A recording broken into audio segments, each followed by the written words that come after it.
두 번째 이슈 저격수 이웅혁 건국대 경찰학과 교수 나오셨습니다. 어서 오세요. 네, 안녕하십니까.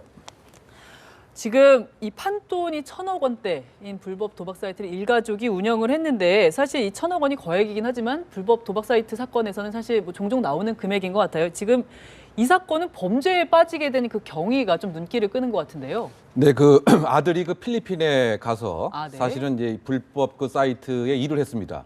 네. 3개월, 4개월 이제 일을 하면서 네. 이거 돈이 되는구나 네. 라고 이제 생각을 해서 네. 귀국한 이후에 어머니에게 돈 되니까 좀 투자 좀 했으면 좋지 않겠느냐. 네. 그런데 어머니 입장에서는 이 아들이 상당히 집도 없고 직업도 없고 네. 상당히 어렵게 지내는 것 같아서 1억 원 이상을 사실은 이제 그 투자를 지원을 했던 것이죠. 네네. 그래서 결국은 이제 그 친구들까지 이제 끌어들이고 네. 또 인출책은 이제 이모가 이제 맡고 네. 그래서 소위 말해서 이제 그 범죄 그 패밀리로서 네네. 1,000억 원 이상의 그 판돈을 챙기는데 이익은 부당이익으로 네. 75억 원을 이제 75억 벌인 원이요? 것이죠. 네네. 근데 이게 사실 그 불법 스포츠 도박 그 사이트 자체가 상당히 그 범죄자 입장에서는 수지 맞는 비즈니스일 수가 있습니다. 네. 예, 왜냐하면 그 여러 가지 스포츠 지금 허용된 것은 네. 배트맨이라고 하는 하나만 합법이거든요. 네. 근데 그것은 이제 배당액도 적고 이렇게 베팅하는 것도 10만 원으로 제한돼 있죠. 그렇군요. 그러니까 사실 많지는 않습니다. 네네. 그런데 이 불법 그 스포츠 도박은 여러 가지 요소를 가미할 수 있죠. 승패뿐만이 아니고 누가 처음 반칙을 얻느냐, 네. 누가 처음 경고를 얻느냐, 뭐 네. 다양하다 보니까 이른바 이제 그 일확천금을 노리는 수요자들이 많다. 네. 바꿔 얘기하면 결국 이제 수익 구조가 상당히 이해타산이 맞는다라고 하다 보니까 이 가족 패밀리가 등장한 것이 아닌가 생각이 됩니다. 이게 참 어머니도 이게 뭐 자세한 내용은 모르겠습니다만 그 어머니도 처음에는 아들이 불법 도박 사이트 운영하느라고 자금 대달라고 했을 때 뭐 선뜻 이렇게 내주셨을 것 같진 않아요. 근데 아들이 이렇게 좀 취업도 잘 안 되고 돈도 벌기 힘들고 이러니까 어머니도 아마 안타까운 마음에 그러셨을 것 같은데 결국은 이렇게 일가족이 빠져나오지 못하고 범죄자로 전락해버리고 말았어요. 그렇죠. 근데 어머니가 그렇게 뭐 낭만적으로 과연 생각을 했던 것인지 네네. 아니면 어머니도 무슨 욕심이 있어서 네네. 이른바 옳고 그름에 대한 판단 자체가 조금 안 되셨을 수도. 이 가족 자체가 사실은 규범보다는 반사회적인 비사회적인 모습의 하위 문화가 있지 않겠느냐. 네네. 그렇지 않고서야 어떻게 아들 또 엄마, 이모가 그냥 네네. 전체로 그렇죠. 불법 행위를 했겠느냐 뭐 네네. 이와 같은 뭐 상황으로 판단할 수 있을 것 같은데 네네. 근데 어쨌든 그럼에도 불구하고 수익 구조가 상당히 맞아 떨어진다. 네네. 그러니까 최근에 발생했던 이른바 그 불법 뭐 스포츠 도박 사이트라든가 불법 사이트의 수익 구조를 보면 몇 년 전에 그 김제 마늘 네. 마늘밭에서 무려 110억 원 이상이 발견됐단 그렇죠. 말이죠. 이것도 불법 그 사이트를 통한 것이고 네네. 또 그 부부 싸움도 상당히 너무 비싸게 했다라고 하는 인구에 회자됐던 사건. 네. 강남 그 한복판에서 벤틀리 승용차와 그렇죠. 페라리 승용차. 그때 남편이 나중에 봤더니 불법 사이트를 도박 사이트를 운영을 해서 뭐 무려 재산이 뭐 300억 원 이상이었다. 네네. 이만큼 상당히 그 수익 구조가 맞기 때문에 네네. 지금 어떻게 본다면 불법 그 스포츠 도박 사이트의 그 시장 규모가 무려 12조 원 이상에 해당이 된다. 그러다 보니까 사실은 돈이 되니까 어쨌든 윤리의식과 사회 규범을 저버리고 온 가족이 그야말로 이제 올인을 한 것이 아닌가 이렇게 생각이 됩니다. 한번 맛보면 정말 빠져나오기가 쉽지 않은 뭐 그런 상황인 것 같은데 이 아들이 불법 이 사이트 2년을 좀 넘게 운영해서 75억 원 넘게 이제 부당이득을 얻었다고 해요. 그렇게 해서 굉장히 호화 생활을 했다고 하는데 어땠습니까? 그러다 보니까 이제 아까 말씀드린 바와 같이 뭐 스포츠카, 외제차 네. 등을 뭐 타고 다니고요. 대부분의 그 돈 자체를 사실은 뭐 유흥비에 뭐 탕진을 하고 네. 또 뭐 발견되었던 그 현장에서도 그 5만 원치 그 뭉치권 자체가 그야말로 뭐 수십 개가 검은 비닐 봉지 안에 있었죠. 네네. 그러니까 결국은 이제 이 돈을 쉽게 벌다 보니까 근로 의욕도 상실되고 돈을 그냥 쉽게 또 쓰게 되는 네. 이와 같은 어떤 악순환의 구조에 있었던 그 같은 사례가 아닌가 생각됩니다. 이 사건이 아주 꼭 취업난 때문이라고만은 할 수 없겠지만 그 영향을 아주 무시할 수는 없겠죠.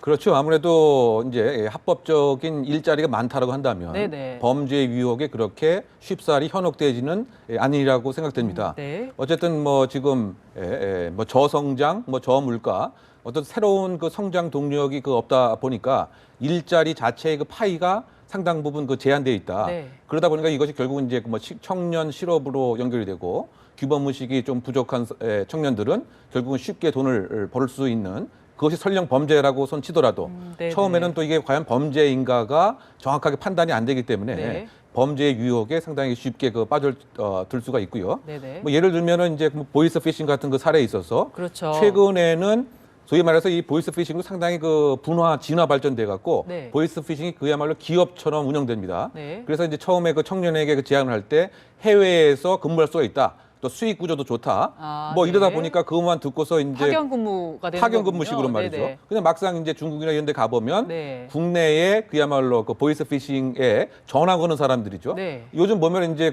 과거에 중국 액센트라든가 사투리 없이 그야말로 아주 유창한 한국 한국말로. 표준을 하죠. 예, 예. 이 대부분이 이제 청년인 경우가 많이 있습니다. 그렇게 취업을 하게 되는 거군요. 그러죠. 정말 말 그대로. 예, 네. 취업을 해서 수당도 있고 네네. 또 보너스도 있고 네네. 또 잘 못하면은 잘하는 부서에 배치를 합니다. 네. 그 마치 정말 작은 기업처럼 이제 운영이 되는 그렇죠. 것이고 네네. 또 한국의 여러 가지 시사 문제나 현안 문제에 아무래도 이제 능통하다 보니까 네. 피해자 전화를 받는 사람이 특정한 걸 물어보면 아주 답변도 잘하고 네. 또 뽑을 때도 뭐 예를 들면 검찰팀 아니면 국세청팀 아예 분화해서 청년들 뽑습니다. 네, 아예 정말 그냥 기업이네요, 정말. 그렇죠. 예. 뭐 그러다 보니까 처음에는 이제 모르고 발을 들여놨다가 네. 뭐 이거 자체를 또 주변에 얘기할 수도 없고 네. 일단 한번 발을 들여놨으니까 이것의 어떤 총책은 너 이거 같은 우리 공범이다. 네. 이렇게 협박과 위협을 할 수도 있고 네네. 그러다 보니까 범죄의 굴레에 사실은 이제 덫에 말려들게 되는 뭐 대표적인 사례라고 봐야 될 것 같고요.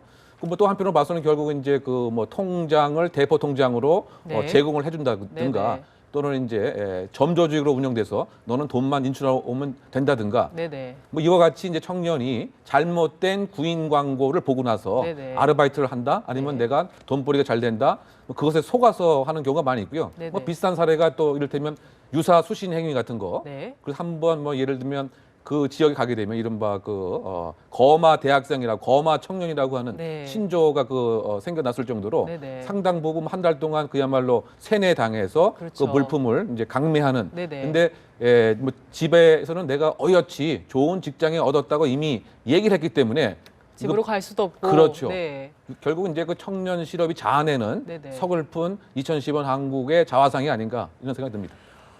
지금 말씀하신 것처럼 이렇게 보이스피싱 뭐 사기단 적발했다라고 해가지고 이제 보도되는 걸 보면 뭐 한 30명 적발됐는데 그중에 대다수가 청년인 경우들이 굉장히 많아서 이렇게 마음 아픈 적이 많았는데 이렇게 범죄에 손을 대는 청년들의 그 심정 어떨까요? 이렇게 자기가 뭐 100번 잘못한 건 맞지만 이렇게 범죄자로 전락할 줄이야 그 친구들도 몰랐을 것 같아요, 처음에는. 그래서 처음에는 이제 잘 모르고 네네. 뭐 소위 말해서 유인하고 이렇게 그렇죠. 깨어들는 어떤 연결고리에 있는 사람도 상당히 능숙한 사람이기 때문에 그럼요. 오히려 뭐 동기부여를 하고 새로운 뭐 경제의 한 부분이다. 새로운 어쨌든 일을 할 수 있는 것이다. 네네. 새로운 사업이다. 새로운 네네. 사업이다. 창업가 정신이다. 그렇죠. 우리 회사는 당신 같은 청년 의지가 필요하다. 뭐 여기에 사실은 이제 현혹될 수밖에 이제 없는 것이고요. 네네. 왜냐하면 지금 목전에 그 돈도 필요하고 주변에서의 체면도 있고 또 대학도 졸업했고 네. 부모에 대한 어떤 기대감 이것을 이제 만족을 시켜야 되겠다고 하는 현실의 그 절박감이 있다고 한다면 옳고 그름을 세세하게 확인한다든가 네네. 과연 이 구인 사이트가 정말 구인 사이트인지 네. 사기 광고인지를 여러 가지 이제 공식 루트로 확인을 해야 되는데 네네. 그와 같은 이제 여력이 상당 부분 없기 때문에 네네. 결국은 처음에 범죄자의 한번 길로 들어서게 됐을 때 쉽게 빠져 나오는데도 많은 한계가 있다. 뭐 이렇게 생각됩니다. 그렇군요. 네. 이렇게 처지가 절박하다 보니까 이렇게 범죄자가 되는 경우도 생기고 또 피해자가 되는 경우도 생겨요. 보이스피싱에 쉽게 또 낚이기도 하고 이런다면서요. 그렇죠. 그 피해자가 되는 사례도 상당히 많이 있는데요. 네네. 이와 같은 청년의 애절한 마음, 네. 절박한 구인에 대한 의지를 네. 악용하는 것이죠. 예를 들면 구인 광고를 내고 입사 절차를 통해서 당신 오늘 합격을 했다. 네. 축하한다. 얼마나 기뻤을까요? 그렇죠. 사실. 그러면 급여 통장을 만들어야 되니까 네네. 당신의 지금 번호, 비밀번호 또 예를 들면 은행에 있어서 여러 가지 개인 정보들, 네. 생년월일 이런 것이 필요하다라고 해서 이제 급여 통장을 만들면 네. 이것을 놓고서 가짜 대출 사기를 받아서 도망가는 형태라든가 네. 또는 축하한다. 내일부터 이제 우리 회사에 와야 되는데 출입증이 필요하다. 네네. 그럼 출입증이 필요하니까 거의 개인 신상 정보가 지금 제출돼야 된다. 이것을 통해서 사실은 또 다른 사기, 대출 사기를 하게 되는 어떻게 보면 조금 그죠? 벼룩에 뭐 간을 빼먹는다 뭐 이런 그러네요. 표현 있지 않습니까? 네네. 이렇게 절박한 청년의 심정을 오히려 악용해서 청년이 도리어 피해자가 되는 사기 피해자가 되는 이와 같은 경우를 봤을 때는 정말 더 마음이 아프지 않을 수가 없다고 보입니다. 네, 정말 이런 일, 정말 기가 막힌 일들인데 이런 일은 정말 없어야 될 것 같은데요. 오늘 말씀 정말 잘 들었습니다. 감사합니다. 네.